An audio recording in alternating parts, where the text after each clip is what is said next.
Et donc que faire? Le composant en tête est déjà tout en haut, il est déjà complètement posé là. Il dépasse encore, donc il est trop grand pour son emplacement. On va pas commencer à raboter toutes les pattes et tout couper parce qu'il y en avait des dizaines de milliers à fabriquer. Ah. Avec les gouttes d'eau, avec tous les liquides finalement en détention de surface. Et ça amène une force. Et pour les composants très légers, ces forces-là vis-à-vis de leur poids sont très impactantes. Le PCB est constitué de cuivre, et si on laisse la couche de cuivre à l'air, il va s'oxyder. C'est normal, c'est attendu. Et le cuivre oxydé, il se brasse pas en fait, hein, il mouille pas.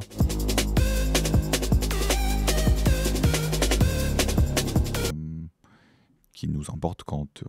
la gestion de la seconde source par exemple dans une BOM, c'est des choses qui changent entre tous les clients aussi. Donc il y en a qui vont en vouloir, pas en vouloir. Oui, parce que du coup, on n'en a pas parlé, mais quand on fait une BOM, tes clients vont mettre 2 composants, c'est ça, pour un seul. Donc, oui, c'est si, en fait, des composants sont interchangeables, souvent parce qu'ils n'ont pas une spécificité très importante, donc plusieurs fabricants les fabriquent, typiquement les résistances, les condensateurs, plein de choses comme ça.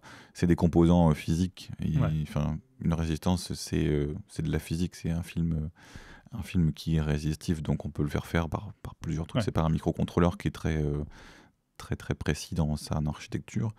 Donc on peut interchanger, et des cas où on va pas trouver une référence chez l'un des fabricants, on peut trouver une autre qui se monte en lieu et place. Donc là, globalement, ça c'est ce qu'on appelle le multi-sourcing. On va pouvoir mettre sur le même emplacement plusieurs composants. Plus il y a de multi-sourcing, plus c'est facile pour vous, parce que s'il y en a une qui n'est pas dispo ou qui est trop chère, vous allez prendre d'autres lignes. Et puis, c'est ça, on peut ajuster avec par contre une contrainte, c'est que la traçabilité devient un peu plus complexe. Parce que savoir exactement qu'est-ce qu'on a monté parmi toutes nos références, pour le client, pour nous, ça peut être un peu plus compliqué. Donc on parle les marchés médicaux et maintenant aérospatial défense, il y a un besoin de traçabilité qui est encore plus grand. Donc on s'est fortement amélioré sur la partie traça, qui est aujourd'hui un gros point fort, qui est sorti par tous les audits clients, tous les audits réglementaires qu'on peut suivre.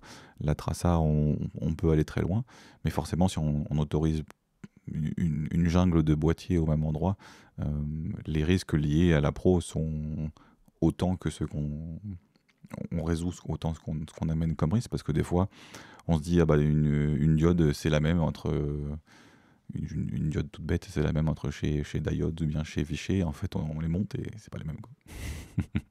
Ou les transistors qui ont le même code, normalement ils font la même chose, mais on a eu pas mal de fois quand même, assez régulièrement, des cas où un lot d'un fabricant ne se monte pas électriquement, enfin fonctionnellement ne fonctionne pas en lieu et place d'un autre. Donc pourtant dans la datasheet c'est exactement la même chose. Ouais, mais il y a peut-être un petit paramètre sur un transistor qui fait que ça réagit pas pareil. Et quand en fait c'est la seconde source qui est basée que sur le code article, ou le MPN du fabricant, et qui n'a pas été qualifié par des essais, les risques sont encore présents. Quand c'est qualifié et qu'on a différentes BOM avec des qualifications des secondes sources, là on peut bien travailler là-dessus pour qu'on soit sûr que tout s'interchange. Okay. Des fois on a des doubles empreintes à faire qui se ressemblent presque. Ouais. Comment on doit faire là? On peut faire appel on doit vous appeler, Là évidemment, ouais, parce que là ça impacte le process de manière assez forte, parce que l'empreinte c'est 50% de notre métier. Enfin, mettre le composant sur son emplacement, c'est notre métier. Donc finalement, si on change l'emplacement, c'est important pour nous. Pourquoi? Parce que déjà, en premier temps, ça fait varier la quantité de matière qu'on dépose. Il y a souvent trop de pâte à braser, je suppose, parce qu'on met de la pâte à braser sur les deux. Ça dépend. Mais en fait, on peut toujours nous adapter en changeant l'écran de sérigraphie. On peut adapter. Donc à double empreinte, ça vous arrive des fois de modifier les fichiers de votre côté? Ouais, après forcément un écran ça coûte un peu d'argent, donc on essaie de pas le faire, ou de faire en sorte que les implantes soient compatibles entre elles. Donc soit c'est des boîtiers assez proches et on peut faire une moyenne des recommandations d'empreinte, d'en avoir une seule empreinte, mais sinon pour éviter vraiment des soucis, on propose plutôt d'avoir 2 empreintes séparées quand c'est possible, quand la place le permet, parce que ça évite tous les problèmes. C'est assez simple, mais ça prend de la place. Ça prend plus de place. Et quand on n'a pas le choix, là il y a un travail de qualif, parce que ça va dépendre donc de qualification, à savoir est-ce que monter les deux, voir un peu comment ça se passe. Prendre aussi l'opinion du fabricant d'écran, qui lui, qui sont à la fois souvent des vendeurs de pâtes également, et qui connaissent bien le monde du PCB et notre monde aussi, pour aller dire peut-être que sur cette plage-là, il ne faut pas mettre autant de matière ou un peu moins. On peut également faire varier les épaisseurs des écrans. Donc peut-être avoir la même ouverture, mais 2 écrans avec un étage entre les deux, qui permettrait sur une implante de sérigraphier moins ou plus que sur une autre. Là, vraiment, les cas sont multiples et sont peu courants. Vous restez dans le théorique souvent, vous mettez pas en pratique avec des petits protos. Nous, on aimerait bien. C'est que la qualif et le proto coûtent toujours. Donc c'est là où il y a un élément qu'il faut que pas mal de clients intègrent, c'est qu'on maîtrise notre process, mais on n'est pas capable de tout prévoir. Et le test, l'essai, la qualif est souvent bien plus formateur ou formatrice que la partie d'anticipation. On peut anticiper des choses, mais le faire, c'est bien. Et on a souvent pas mal de clients qui pensent qu'on sait tout et qu'on peut tout maîtriser en avance. Et la question de comment ça se fait qu'on ne l'a pas vu avant, on l'entend beaucoup. Et les explications sont multiples, mais on ne peut pas tout prévoir de ce côté-là. Donc le mieux, c'est toujours de faire un essai. C'est ce qu'on recommande quasi systématiquement, ou un cas que je suis en train de traiter en ce moment, d'un connecteur qu'on va pour la première fois monter sur un produit, qui va se retrouver dans la deuxième sérigraphie, dans la deuxième refusion, tête en bas. On n'est pas sûr qu'il va tenir. Parce que là, pour ceux qui ne connaissent pas forcément très bien, forcément, lors de la deuxième refusion, l'étain qu'on a déposé lors de la première se reliquéfie, mais pas autant qu'avant. Donc il est un peu plus pâteux que le neuf qu'on a mis au-dessus. Et comme il est plus pâteux, il est plus visqueux, donc il a une meilleure force d'adhésion. En termes de tension superficielle, c'est meilleur. Donc il y a une meilleure rétention des composants qui sont tête en bas. Donc les composants sont tous plaqués. Mais donc il y a une petite guerre de la physique entre la gravité du poids du composant qui va lui donner envie de tomber, et sa force de capillarité, en fait, de rester sur le fond. La datasheet du composant ne dit rien à ce sujet. Donc c'est soit comment savoir si ça va tenir ou si ça va pas tenir. Je pense qu'on pourrait peut-être se lancer dans des grands calculs scientifiques de tension et de physique à gogo, mais c'est pas notre métier. Donc là, on hésite, on sait pas. Donc on aimerait bien pouvoir essayer. Sinon, on décidera et on réparera si c'est tombé. Ou bien on décide de coller de manière préventive, mais là on charge le prix, alors qu'on ne sait pas sûr si on a vraiment besoin. C'est assez facile de retrouver un composant dans le four. Non. C'est compliqué. Tu l'as vu, de toute façon, ça se voit, c'est un grand four, il faut l'ouvrir, il faut le laisser le refroidir parce qu'il est très très chaud, il est chaud, il est chaud très longtemps, il y a une grande masse thermique, donc on considère qu'il est tombé. Voilà. Disparu. Tous les 2 ans, vous allez récupérer tous les composants. Non, par contre, il y a une maintenance qui est faite toutes les semaines. Là-dessus, c'est toutes les semaines on nettoie. Là-dessus, faut pas rigoler, mais sur le principe, faut pas imaginer que il est tombé. Attends, j'ouvre, je le récupère et on va le remonter. On va pas arrêter toute la chaîne. C'est sûr que si on arrête quelque chose, c'est tout ce qui s'arrête. On arrêtera si les 5 ans suivants ils sont impactés et qu'on est en train de générer la non-qualité de manière évidente. Et ça, on évite de le faire en phase série, parce que sinon on arrête une prod et les coûts d'un arrêt de prod sont quand même importants. Ok. Parfois, j'ai des composants à dessiner, donc les empreintes qu'on dessine sur les circuits imprimés, des composants d'alimentation avec des grandes plages en dessous. Et parfois, je pense qu'il est recommandé de faire au lieu de faire une grande pâte de pâte à brasée, de faire des petits carrés. Je sais pas si tu vois pour les pâtes thermiques surtout, c'est bien ça ou Oui, c'est un truc qu'on voit habituellement. Ce qui permet, en fait, il faut le voir dans l'autre sens en plus, c'est que déjà on met un peu moins de matière, donc ça peut être bien aussi pour éviter que le composant sur les QFN ou les DFN par exemple soit trop haut à cause de beaucoup de matière au milieu. Ça peut les soulever. Ça peut empêcher que les pâtes soient brasées derrière. Comme les QFN et les DFN n'ont pas de terminaison, c'est sur le plastique, donc c'est un rectangle de partout, donc tout ça va être un impact. Mais il faut le voir aussi avec l'écran de sérigraphie, où en fait vous avez une feuille d'inox, et si en plein milieu il y a un énorme trou, la structure des bords du contour du trou est quand même moins rigide que si on a une croix au milieu qui permet de rigidifier les bords de l'écran. Donc ça a aussi cette vocation-là de pouvoir améliorer la tenue de l'écran et sa durée de vie en plus. Donc c'est mieux pour l'écran et tout ça. Par contre, peut-être c'est pour le côté thermique. Est-ce que ça va aussi Là, ça s'évalue en fait à chaque puce. De toute façon, le bilan thermique, il est beaucoup moins sur la jonction entre le die et le PCB à la fin. C'est pas le joint qui est le plus critique. Ça va l'ensemble de traverser les boîtiers. Et après, c'est comment le PCB dissipe en dessous. Parce que si on a une très bonne liaison mais qui dissipe pas du tout, ça va pas servir à grand chose que sur un très bon dissipateur type un SMI, ça va aller beaucoup mieux pour même si l'élément est assez peu. Il y a des pâtes à braser qui sont mieux pour la dissipation ou non est-ce qu'ils ont des qualités? Non, j'ai pas d'exemple en tête où on a eu besoin de ça particulièrement.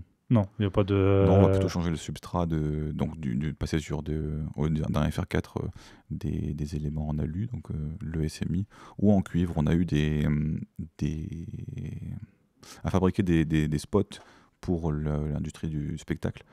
Donc des spots LED qui sont, tu les as peut-être vus dans les produits dans la vitrine, qui en fait sont, donc c'est des LED qui sont montés sur un bloc de cuivre brut, pur, de 3 mm d'épais, je crois qu'il fait. Donc c'est il n'y a que du cuivre. D'accord. Parce que ça marche encore mieux et il y a une masse thermique qui est assez importante et c'est des spots qui éclairent très fort. C'est des spots de poursuite, donc ils sont très puissants avec beaucoup de lumière et qui dissipent forcément beaucoup d'énergie. De ce côté-là, c'est ça.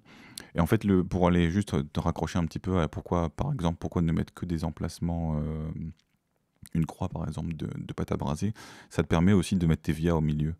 De pas mettre les vias, on rejoint un sujet qu'on avait préparé des vias dans les pads. On peut en parler, si tes vias ne sont pas dans la pâte, c'est idéal parce que ça permet que la pâte ne migre pas dans le via.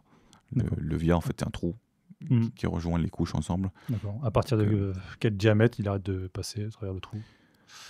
Là il n'y a pas vraiment de règle, ça va. Là, c'est la capillarité qui joue, donc techniquement, au plus il est large, au moins il aspire. Parce que c'est la capillarité, mais s'il est petit, il aspirera moins de matière. Donc il y a un équilibre, c'est ce que tu acceptes de perdre un petit quelque chose au risque de garder un petit via, mais d'aspirer moins de matière, mais il va forcément le prendre. S'il n'est pas bouché, s'il est comme ça, un via débouchant, on va perdre de la matière. Donc le risque, c'est qu'il aspire tellement que de l'autre côté, ça finisse par faire une bouloche. Ça, c'est un défaut pour nous. C'est un défaut au sens de l'IPCA 610. Donc ça, on veut vraiment éviter de le faire. Et c'est un signe que, en plus, il manque de la matière. On ajoute de la matière pour braser. Si la moitié de la matière se barre dans des trous qui n'ont pas d'intérêt pour la brasure du composant, on gaspille du matériau et en plus on appauvrit le joint de soudure au-dessus. Donc forcément pour les pâtes thermiques c'est un besoin de mettre des vias dedans, mais la disposition des vias à l'inverse de la disposition de la pâte permet de limiter les migrations. Parce que la pâte, elle a tendance forcément à mouiller.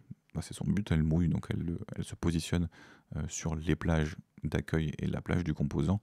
Mais elle va pas devenir, c'est pas un truc qui devient ultra liquide et qui se répand partout.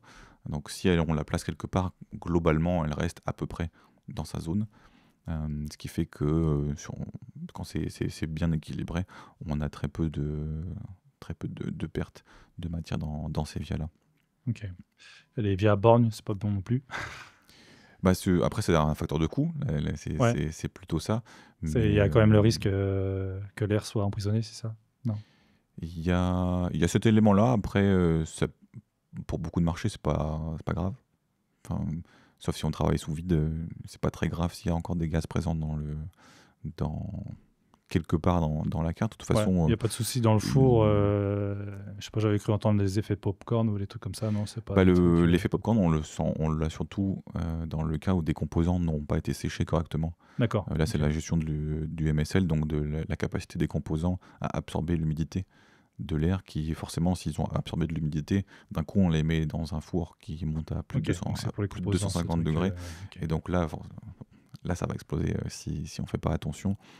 Ça, c'est un autre pan complet de la production où on doit faire en sorte que nos composants sensibles à ce phénomène-là soient conservés et utilisés. Donc conservés au sec et utilisés rapidement après ouverture. Okay. Ouverture rapidement, ça va. Il est quand même conseillé, je suppose, et surtout pour les BGA, d'après ce que j'ai compris, c'est de boucher les vias, enfin de les boucher. Pour le BGA, en fait, le via est pareil, quasiment obligatoire pour pouvoir le router correctement dès qu'il a suffisamment de billes. Quand il n'y en a pas beaucoup, globalement, ça va, mais quand il y a trop de billes, il faut les router. Là, les pratiques changent. Enfin, je pense que sur les 10 ou 15 dernières années, on a vu des choses changer. Il vaut mieux faire ça, il vaut mieux faire ci. On fait ce qu'on peut déjà avec le pas du BGA, parce qu'on ne peut pas toujours tout faire. Mais effectivement, le BGA, on n'amène pas beaucoup de matière en plus parce qu'il vient avec sa bille, donc il vient déjà avec sa matière, essentiellement la majorité de sa matière de brasage, donc on ne met pas grand-chose. Et si on ne met pas grand-chose et qu'on perd une partie de ce qui est amené au démarrage, on a un joint qui est encore moins présent, encore plus faible, avec un risque là qu'il y ait même parfois, pourquoi pas, plus contact entre le pad du fond du BGA et le pad du PCB.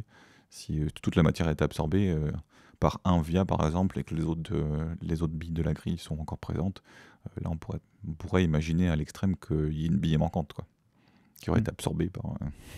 De toute façon, ça vous pouvez contrôler, je crois. Ça, oui, effectivement, c'est des éléments qu'on contrôle en rayon X, parce que forcément le BGA n'est pas visible à l'œil nu sur son brasage, donc c'est du contrôle rayon X et on voit si les marqueurs du bon brasage sont visibles au rayon X ou non, ou si ça se passe mal. Okay. Il y a d'autres trucs à faire attention avec le BGA? Ça va être les éléments liés au vernis épargne ou à la sérigraphie. Ça, vous en avez parlé avec Charlie.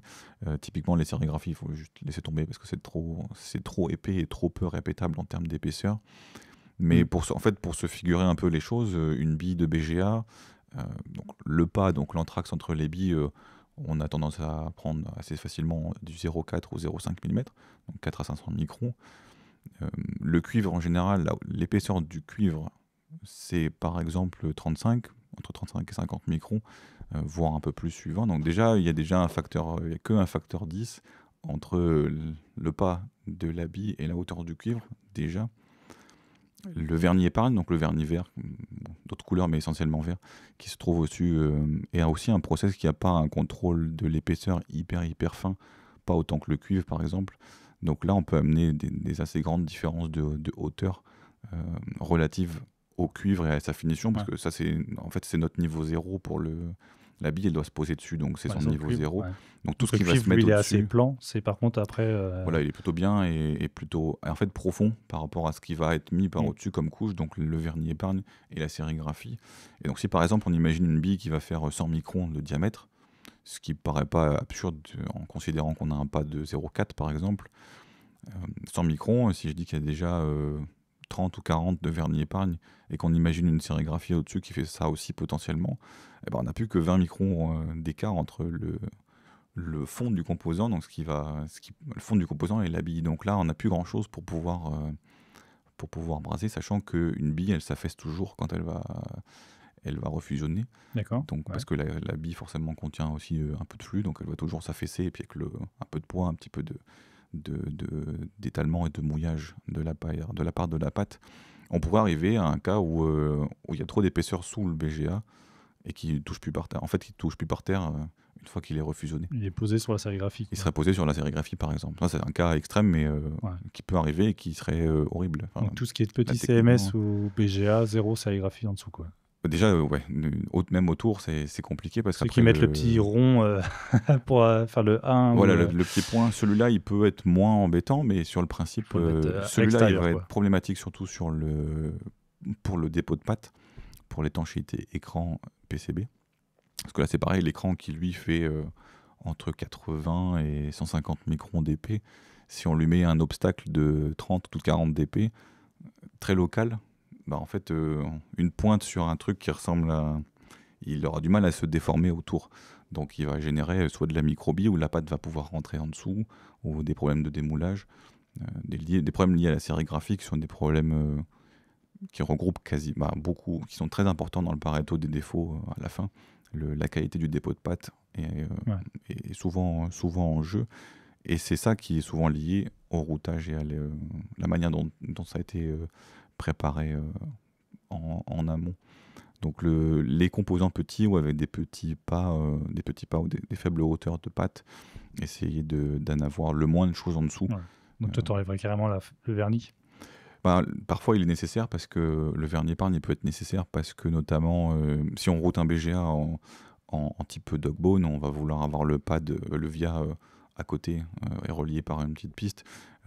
Si on met pas du tout de vernis épargne, là, on va avoir une forte migration potentielle des matières vers des zones, pas forcément entre les billes, mais plutôt ça va se déporter. En fait, la matière, elle va migrer. Okay. Donc en là, fait, la pâte à braser, d'habitude, elle est stoppée, on va dire. Elle peut pas migrer sur la piste parce que le vernis, le vernis en fait, empêche le... Et dès qu'il n'y a plus de vernis, elle peut s'en aller, elle peut glisser le long de... Et du coup, c'est comme s'il y avait moins de matière sur la bille, en fait, on a la même quantité de matière sur une zone plus grande, donc on réduit l'épaisseur.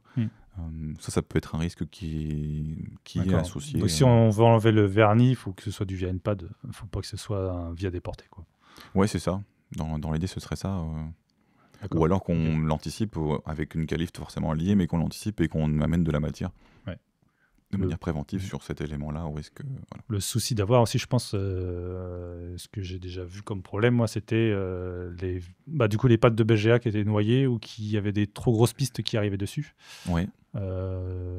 Du coup, ça, vu de l'extérieur, on a l'impression que la pine est plus grande, puisque la piste ou le plan agrandit la pastille. Elle est toujours arrêtée par le vernis épargne, mais du coup, ce qui est découvert de vernis, donc d'habitude, il n'y a que la pine. Là, il y aura pine plus un petit bout de piste. Ce petit bout de piste, c'est ce qu'on dit, la pâte à braser peut aller sur ce petit bout, et du coup, ça peut générer des erreurs, parce que du coup, il y a moins de pâte. Oui, c'est un élément qui est important. Là-dessus, j'aurais du contenu à te montrer en termes de photos. C'est qu'en fait, dans les process du PCB, les masques qui servent à faire le vernis épargne sont les trucs qui sont quasiment les moins précis après la sérigraphie blanche, qui est vraiment souvent très peu précise. Ouais. Donc les tolérances d'ouverture sont quand même plus grandes que pour le reste du process de fabrication. Les tolérances d'éperçage sont nettement meilleures. Enfin, les tolérances d'ouverture sont parfois... C'est pour ça qu'on met une ouverture plus grande que la pastille. Voilà, c'est ça, pour permettre... en général, il y a quoi, 100 microns. Souvent, on aime bien donner ces éléments-là. Maintenant, il y a 22-12, on peut aller regarder. Oui, non, mais c'est ça. Moi, j'ai conçu avant sans avoir tout ça, donc c'est encore des souvenirs là-dessus. Mais donc voilà, il y a à prendre ça en compte. Et le BGA, son souci étant que effectivement, s'il y a une imprécision sur l'ouverture du masque du vernis épargne, comme ce que tu évoques, si on amène une piste en même temps, on va... Le pad était la fin de la piste finalement, donc si on ouvre plus grand, le pad devient encore plus grand. Il n'est plus lié à que le rond associé. Ouais. Donc ça peut être un souci en cas de une petite piste qui arrive, par exemple, et des autres billes qui sont liées à un plan de masse ou quelque chose, où là, ça pourrait carrément ouvrir un plan complet. Donc, vous allez faire quoi? Vous allez, si jamais le client il dit c'est comme ça, vous allez rajouter un petit peu de pâte à braser, peut-être? Ça va être au cas par cas, mais souvent ça peut être ça, s'assurer déjà constater comment le défaut se situe, et puis ça peut être ça. Alors, il peut y avoir des soucis, je suppose, si, comme les autres composants, s'il y a des pattes qui sont noyées dans le plan, peut-être s'il n'y a pas de frein thermique. Ça peut avoir un impact, ouais. Après, après ça reste des composants qui n'ont pas beaucoup de masse thermique. Donc ça se passe encore pas trop mal parce que c'est pas eux qui aspirent, donc tant qu'on a ils aspirent pas la chaleur en eux-mêmes, ils la prennent assez bien, donc là-dessus ça va encore. Les risques qui sont liés, c'est sur des BGA qui n'ont pas beaucoup de pattes, ou des rectangulaires par exemple.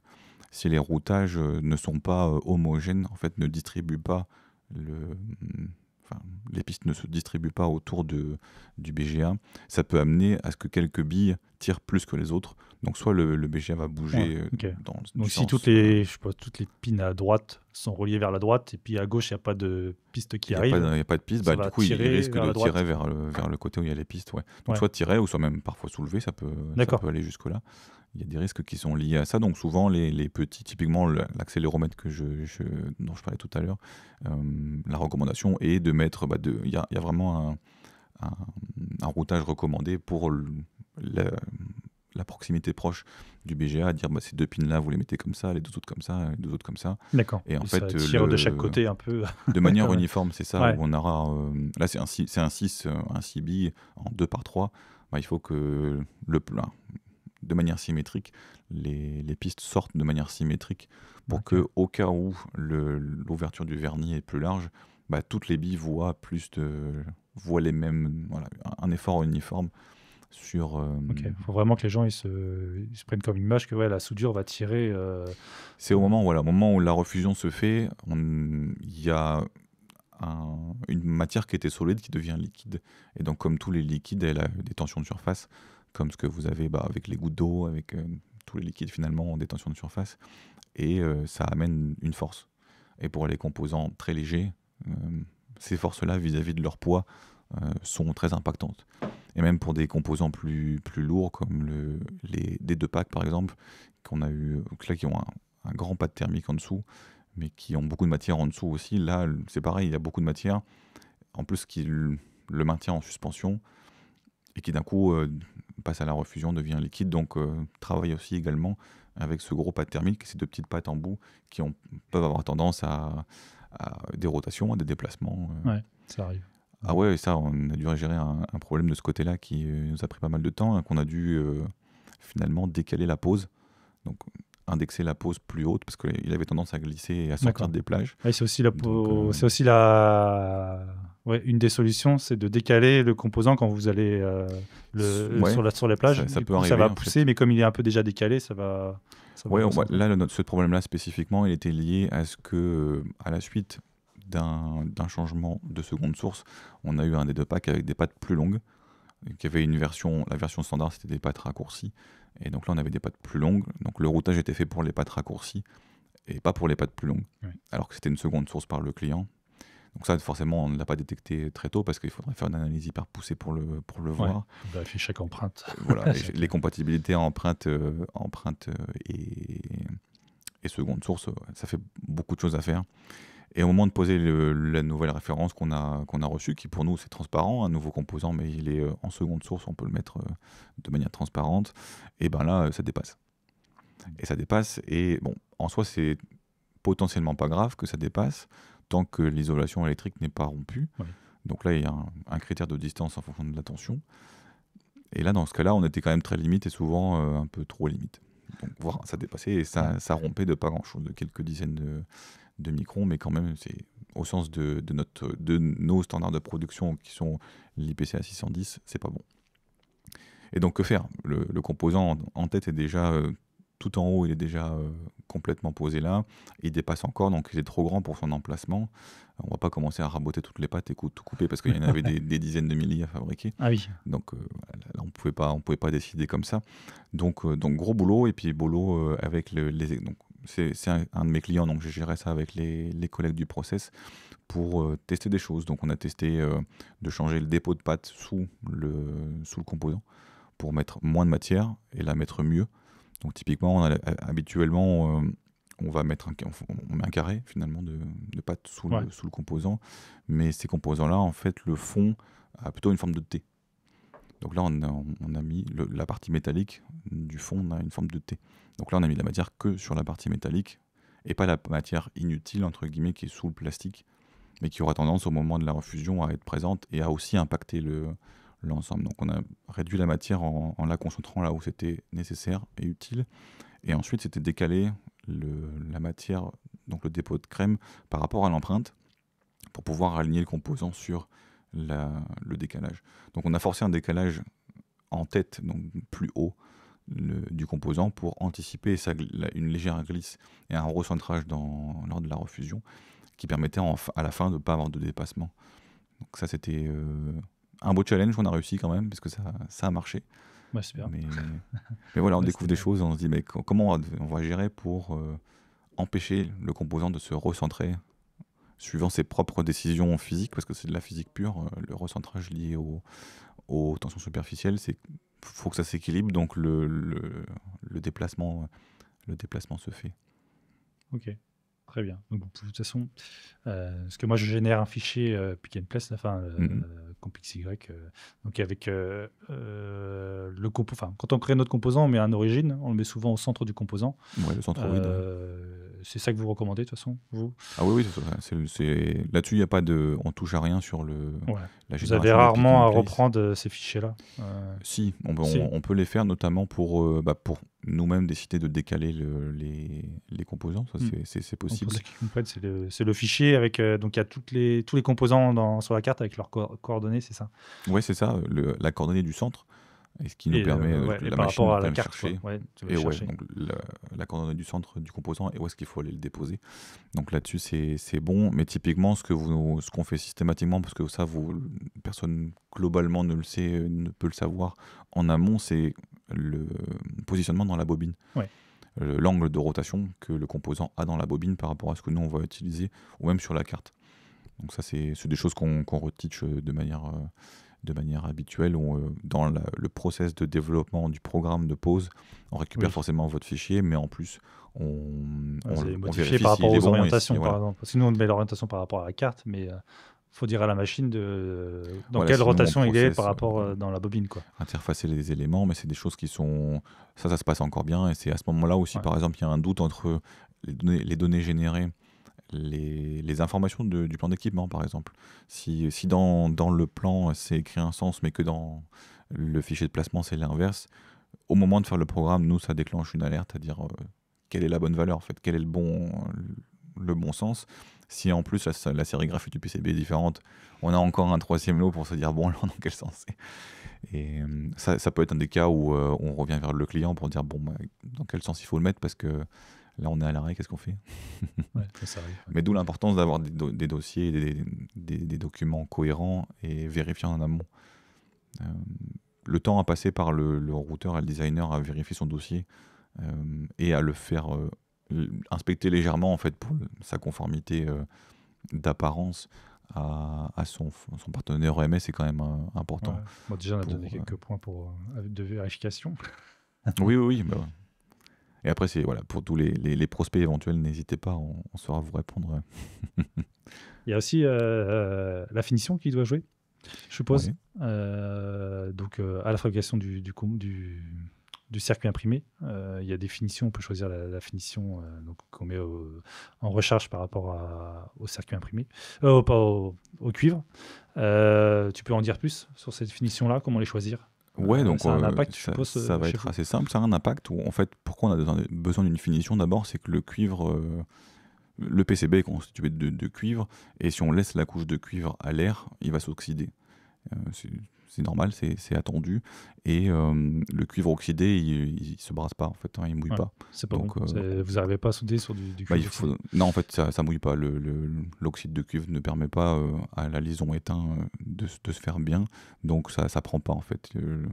Comme si vous vouliez peindre sur une surface vernie, la peinture elle accroche pas, donc c'est parce qu'il n'y a pas voilà, ça marche pas, ça n'accroche pas, ça mouille pas.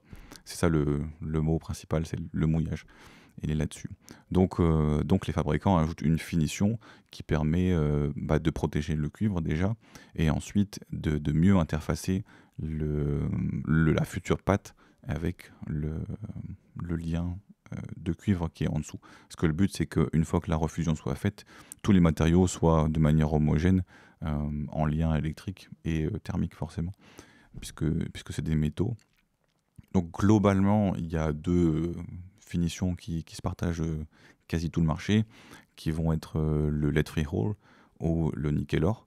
Où forcément, comme son nom l'indique, le nickel or est plus cher que le lead free, mais il va être nécessaire dès qu'on arrive sur des pas plus fins, sur du BIJA ou des pas fins en QFN 0,4, 0,5. Là-dessus, ça va être nécessaire. Il a une tendance meilleure en termes de durée de vie. Ouais.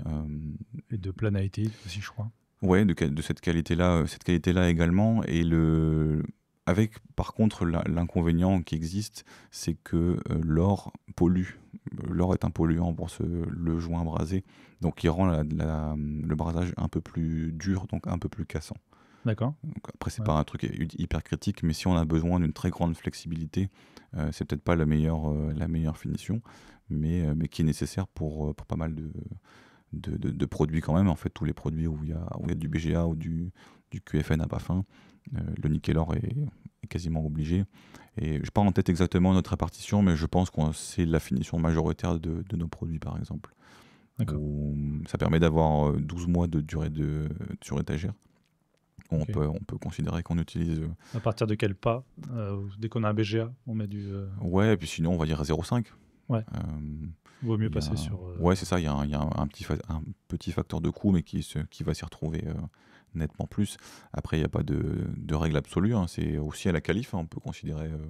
on a envie d'essayer une autre finition, voir comment ça se passe. Mais l'état de l'art... celui que je connais, il est de ce côté-là. Maintenant, si ça évolue et qu'on peut les faire monter... le lead free, on peut le faire monter plus haut. Ça peut je pense que aussi, après, c'est question de planéité, du coup, aussi. Ouais, et puis de qualité des dépôts, parce que c'est très fin, en fait. C'est une finition qui est très fine, donc elle a peu de matière. Elle amène peu de matière et peu de composants supplémentaires.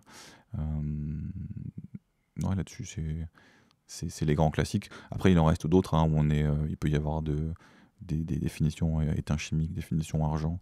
Il y a quelques autres finitions qui se partagent, mais qui sont très mineures. Et spécialisé à des marchés ou des choses où on pourrait pas tout faire. Si l'or est important de ne pas en avoir, il faut pas en mettre. C'est assez bête, mais c'est comme ça. C'est vrai qu'on a un peu perdu la ligne, mais je voudrais revenir à une petite question que j'avais sur LinkedIn. Là, j'avais posé. Donc c'est Sylvain qui nous pose une question de FinTech, et qui voulait savoir du coup sur la pénurie régulière des composants, quelles sont les parades. Je crois qu'on a répondu.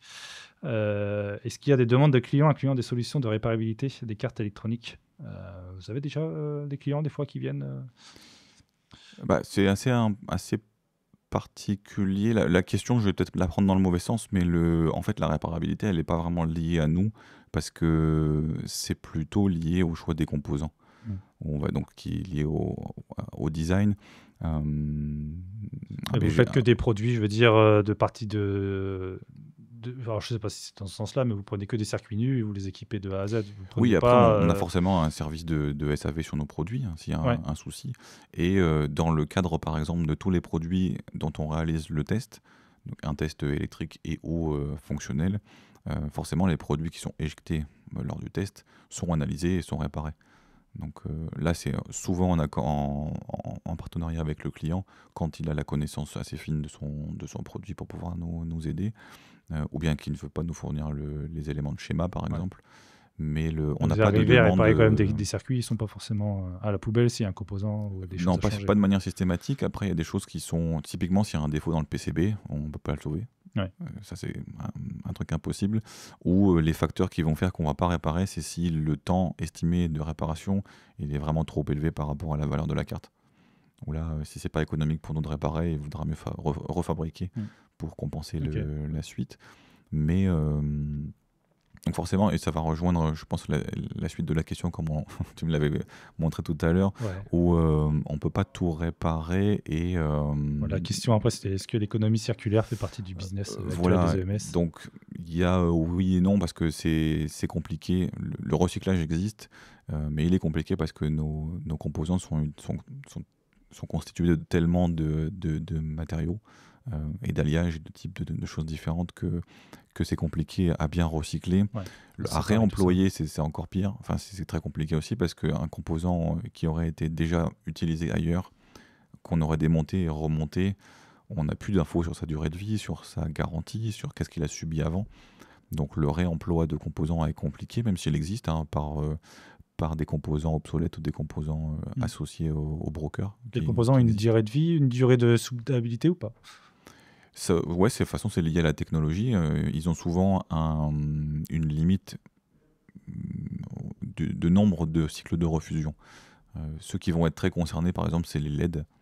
où on peut pas faire 10 cycles de refusion, donc on pourrait pas les passer 10 fois dans le four sans les dégrader. Ce sont des composants sensibles de ce côté-là. Et au global, on veut toujours donner le moins possible de chaleur au produit, parce que chaque cycle de chaleur, c'est un cycle de dilatation-contraction, et donc en interne, ça continue à travailler, et c'est des éléments qui peuvent fragiliser la durée de vie. Et dans la MTBF, donc le calcul de durée de vie prévue ou préventive des composants et des produits, les températures rentrent en compte. On peut prendre un exemple qu'on n'a pas cité encore jusque maintenant, mais les condensateurs aluminium, qui sont des condensateurs chimiques, si on les chauffe trop, l'électrolyte finit par sécher dans le temps. Dans le temps, même à température, mais si on le met trop chaud trop longtemps, il sèche, et s'il sèche, il n'y a plus l'électrolyte qui fait condensateur, donc il n'y a plus de condensateur. D'accord. Donc on casse le composant par la chimie. Ok, donc des composants assez difficiles à câbler. Ouais, faut faire attention, le réemploi est compliqué, et plutôt à privilégier sur des puces qui sont soit connues pour être très robustes, ou des choses avec beaucoup de valeur. Il vaut mieux essayer, mais dans nos cas, c'est assez peu répandu d'avoir des composants très, très, très, très chers qui valent le coup de tenter ce risque-là, parce que pour quelques protos ça marche, mais on peut câbler une carte comme ça pour un proto, pour valider sur une table, pour faire vérifier si le concept marche. Mais nous, on a toujours la vocation industrielle, donc de pouvoir fabriquer des dizaines, des centaines, des milliers, des dizaines de milliers de ce produit-là, et soutenir une supply chain issue du réemploi, c'est compliqué. Déjà rien que pour les matériaux de base comme les métaux, etc., ça peut être complexe parfois de trouver de l'approvisionnement en qualité. Alors des puces qui sont hyper spécifiques, c'est un peu plus compliqué encore. Ouais. Ok. Et niveau soudabilité, je pensais aussi les PCB, les finitions. Il y a des finitions aussi qui peuvent avoir une durée qu'il faut les souder dans un certain temps. Oui, on appelle ça les péremptions, où en fait le fabricant, par exemple sur le nickel-or, va indiquer souvent 12 mois de péremption. Dans les faits, on peut souvent largement les dépasser. Ouais. Donc c'est une finition qui tient très longtemps, même au-delà de la garantie du fabricant, qui est très très stable, puisque l'or ne s'oxyde pas. Donc tant qu'il n'est pas abîmé, il fait son boulot. Après, les règles de l'art font qu'on ne veut pas garder des PCB trop longtemps, mais sur principe, c'est arrivé en fait à cause des problématiques de Covid, liées c'est ça, aux appros de composants. On commande les PCB en avance, ils prennent déjà du temps à être fabriqués. Le transport par bateau est très long. On n'a pas tous les composants, on doit encore attendre. Et au moment où on finit la prod, parce que c'était une grosse commande, au moment où on finit la prod, on est largement au-delà des 12 mois. Donc là, c'est pas poubelle, on fait un test de mouillabilité, on sérigraphie un panneau, on vérifie si ça mouille bien, et si c'est bon, on continue. Okay.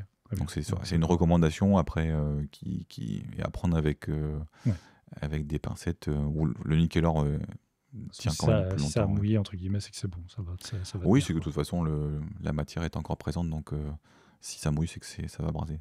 D'accord, ok, très bien. Sinon, si on peut rester un peu sur l'écologie, il y a les brokers, j'en parlais un petit peu ce matin aussi, mais ouais, c'est difficile d'aller les récupérer des composants, ou comme je disais, des fois il y a des bobines, on en veut que 1000, mais ils les vendent par 10 000. Ouais. Du coup, je sais pas si c'est les brokers ou c'est d'autres personnes qui revendent ces stocks, entre guillemets, mais vous pouvez pas, enfin, c'est vraiment qu'au dernier recours. Le broker, on s'en sert qu'en dernier recours. Ouais.